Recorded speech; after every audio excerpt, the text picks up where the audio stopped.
À quel moment as-tu été sûr que tu voulais travailler dans le secteur du numérique? Donc je dirais il y a une dizaine d'années, et ce n'était pas du tout un choix conscient. Donc j'ai fait des études de mathématiques pures, et puis je me suis progressivement spécialisé en probabilité, en statistique.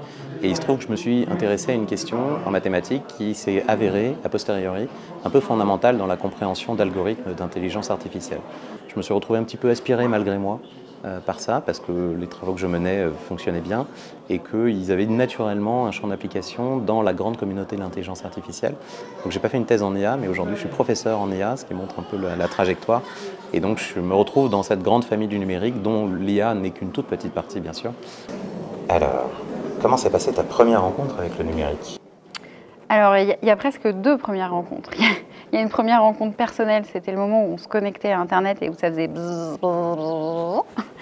Et puis la deuxième rencontre, c'était celle plus inattendue, où je travaillais au ministère de l'Éducation nationale, sur des sujets variés, mais pas du tout 100% numériques, et où j'ai été appelée pour aider à structurer un projet qui est devenu Pix.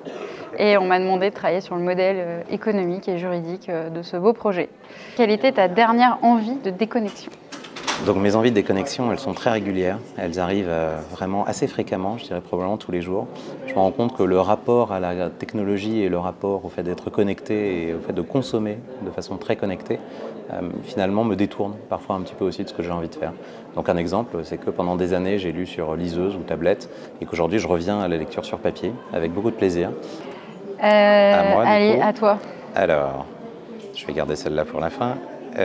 Comment est-ce que tu définirais le terme de culture numérique? Tu me gardes la pire pour la fin. Évidemment. Alors, le terme de culture numérique, déjà, je l'aime beaucoup, même si je trouve qu'il a beaucoup de limites. Alors, pourquoi je l'aime beaucoup? Parce que je le trouve très englobant et que je trouve que quand on parle culture numérique, on parle citoyen et on parle d'éléments essentiels de la citoyenneté. Mais parce que c'est essentiel à notre action en tant qu'être humain éclairé.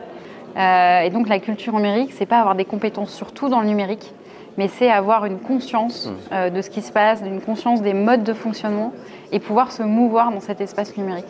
C'est vraiment une super réponse. Du coup, tu mets presque en lumière le fait qu'il y a un besoin d'acculturation, un phénomène qui finalement nous dépasse et qui fait partie de nos sociétés, qu'on le veuille ou non. Ouais, moi je trouve ça hyper intéressant. Alors, à ton tour. Quelle était ta dernière envie de surconnexion? Donc, comme je disais, j'ai un rapport très ambivalent à la connexion, à la surconnexion et à la sous-connexion.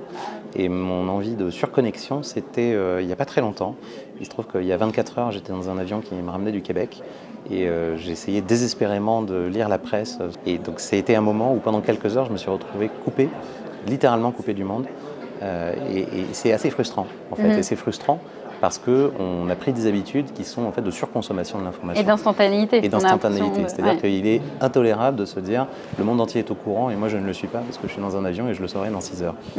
Et je trouve que c'est intéressant. Ça dit quelque chose aussi sur notre rapport au temps et notre rapport à la patience. Il y a 20 ans, il ne me serait jamais venu à l'esprit d'être aussi impatient et de me dire il faut que je le sache maintenant parce que tout le monde... Rechercher le kiosque à journaux. Absolument, voilà. Ou j'en aurais parlé à quelqu'un, ou je l'aurais su le lendemain ou le surlendemain peut-être. Et ça pose une question, je trouve, sur l'instantanéité. Dernière question. Qu'est-ce que tu préfères consulter en navigation privée? La France veut savoir, Marie. Mais oui, mais en fait, ma réponse va être parfaitement correcte et... Je n'en doute pas. Et pas du tout gênante. Et je pense que c'est... en plus, elle est commune à beaucoup de gens. C'est notamment les sujets liés à la santé.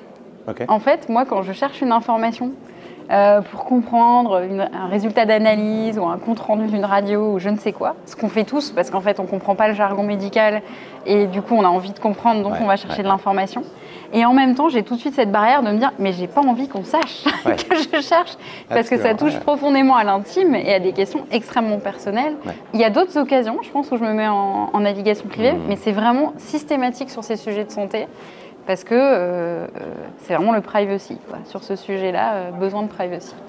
Donc c'était assumable, je pense, comme réponse. C'est parfaitement assumable et c'est une réponse qui me convient très bien. Alors, d'après toi, est-ce qu'on va désaccélérer le numérique dans le futur? Donc c'est une question à laquelle moi je réfléchis pas mal. Je vais faire une réponse un peu de Normand à cette question. Je ne sais pas si on va accélérer ou décélérer. Je pense qu'on va faire un peu différemment. Et je pense que le rapport au numérique va évoluer. Je pense que le rapport l'acculturation, comme je le disais, aux outils numériques et une meilleure compréhension de la façon dont ça bouleverse les rapports sociaux, les rapports au travail, les rapports amicaux. Je pense que tout ça va être progressivement intégré. Il faut du temps, parce que c'est quand même une accélération qui est brutale. Et donc je pense qu'on va aller vers peut-être des écosystèmes, ou en tout cas des produits ou des façons de consommer le numérique qui vont vouloir mettre le mieux au-dessus du plus. Du mieux consommer numérique plutôt que du surconsommer ou du sous-consommer. Mais il ne faut pas oublier bien sûr tous les gens qui restent en dehors en fait, un petit peu de cet écosystème-là, qui progressent très rapidement, pas assez au goût de certains, et beaucoup trop brutalement pour ceux qui sont un petit peu au cœur.